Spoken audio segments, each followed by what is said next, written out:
Sa Good Vibes, nagtakop sa isa ka programa ang Dayaw 2025, ang Indigenous People Festival diri sa Bacolod City.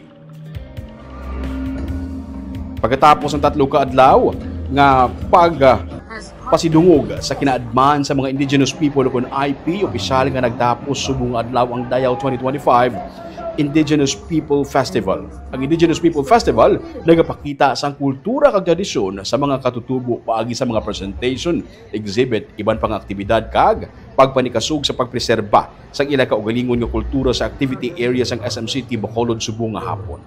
Ginalakipan sang 36 ka mga tribo tanan gikan sa nagkanalain nga mga lugar sa Pilipinas ang yari sa Bacolod. Suksok ang ilatag sa mga tribal attire, ginpakilala ang sa mga tribo ang ilang mga kaugalingon. Iniginhiwat upod sa lokal o kung lokal nga panguluan sa Bacolod kag mga organisasyon nga parayon nga nagasuporta sa pagsanyog sang ihibalo sa dako nga kontribusyon sa mga katutubo sa pagpakilala sang identity sang pungsod. Yara man sa programa si Undersecretary Myra Paz Abubakar sa Department of Tourism.